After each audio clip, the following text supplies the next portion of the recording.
In October 2025, Bloomberg published a number that changed football forever. $1.39 billion. For the first time in the history of this sport, a player, not an owner, not a sheikh, a player, had become a billionaire. And he did it while still scoring goals at 40.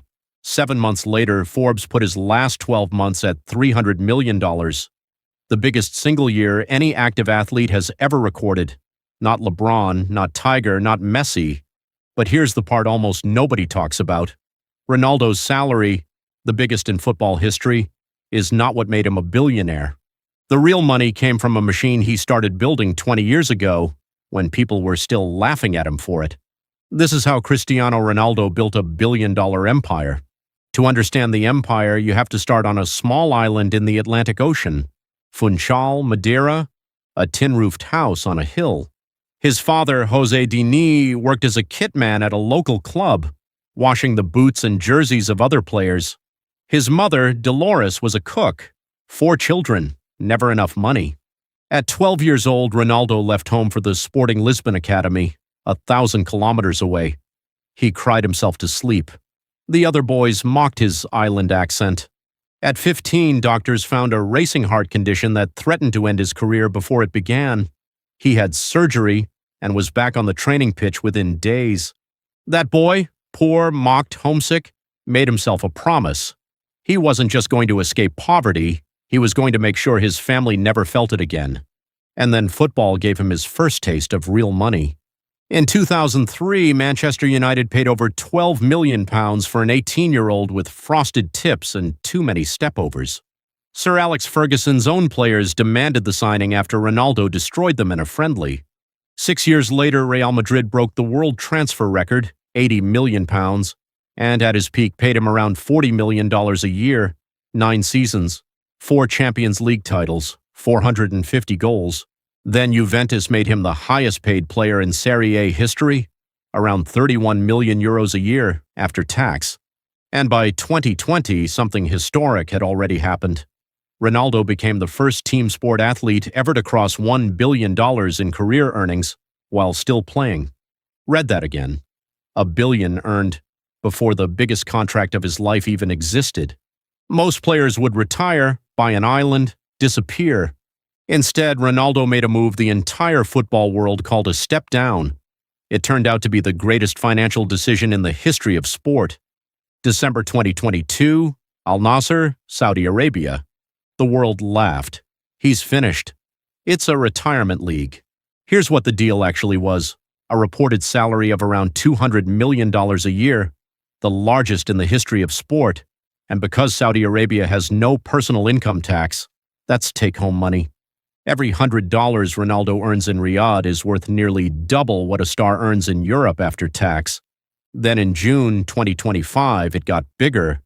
Ronaldo signed an extension reported at over $400 million across 2 years, and according to multiple outlets, the package included an ownership stake in Al Nassr itself, plus a private jet. Around €4 million per week.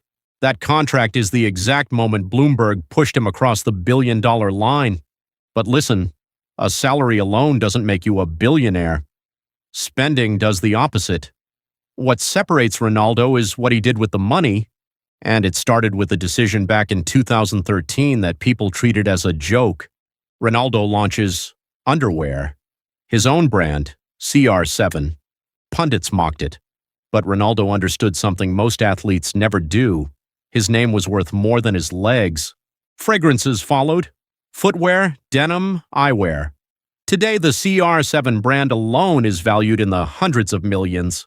In 2015 came his boldest swing, a 50-50 hotel joint venture with Portugal's Pestana Group, backed by €75 million. Pestana CR7 hotels now stand in Madeira, Lisbon, Madrid, Marrakesh, and New York's Times Square, with Riyadh next.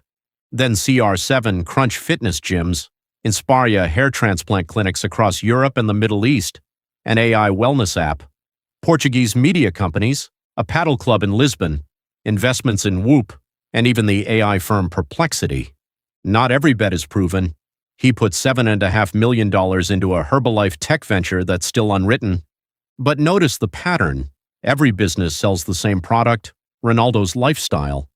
So what does $1 billion actually buy?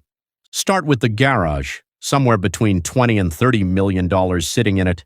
A Bugatti Veyron, a Chiron, and a Cento Dieci, one of only 10 ever built, roughly €8 million, a Ferrari F12, a McLaren Senna, Rolls-Royces parked in 3 different countries, then the sky, a Gulfstream of his own, and now a jet written into the Al Nassr contract, then the houses, an apartment in Lisbon that set a record for the highest price per square meter the city had ever seen, a home in Madeira looking down on the island he grew up on, and a €20 million estate rising in Quinta da Marinha, reported as the most expensive house ever built in Portugal. In August 2025, he proposed to Georgina Rodriguez, who was working a shop floor in Madrid for around €800 a month when they met, with a ring the internet valued in the millions. But here's what people miss when they watch the supercar videos. Ronaldo doesn't drink. His father died at 52 from an illness tied to alcohol. Ronaldo never touched it. He doesn't get tattoos, so he can keep donating blood. He sleeps in 5 90-minute blocks instead of one night, on the advice of a sleep coach. Cryotherapy chamber at home, personal chef, 6 meals a day. Now look at the businesses again. Underwear, fragrance, gyms, hair clinics, hotels, a wellness app. Every single one of them sells this. The body, the discipline, the house on the hill. Ronaldo isn't a rich man who happens to live well. He turned the way he lives into the product. And underneath all of it sit 2 engines that never stop running. First, Nike. In 2016, Nike handed Ronaldo a lifetime deal, reported at over $1 billion across his life. Around $18 million lands every single year, whether he plays or not. Only a handful of athletes in history have one: Michael Jordan, LeBron James, and him. Second, the biggest audience on planet Earth. Over 650 million followers on Instagram, the most of any human being alive, and the first person ever to pass 1 billion followers combined across every platform. A single sponsored post earns him a reported $3 million, more than most professional footballers make in a year for one photo. In 2024, he launched his YouTube channel, You Are Cristiano, and broke platform records on day 1. Forbes puts his off-field income at around $65 million a year, on top of everything else. Ronaldo stopped chasing brands a long time ago. Ronaldo is the brand. And in October 2025, all of it finally added up. The Bloomberg Billionaires Index, Cristiano Ronaldo, $1.39 billion, football's first ever billionaire player. Then in May 2026, Forbes crowned him the world's highest paid athlete for the 4th year running, $300 million in 12 months at 41 years old. A figure that ties the largest single year Forbes has ever recorded for an active athlete in 36 years of tracking. And when he was asked about the billion, Ronaldo didn't even act surprised. He said it was simply a matter of time. He'd set the number as a target, the same way he sets targets on the pitch.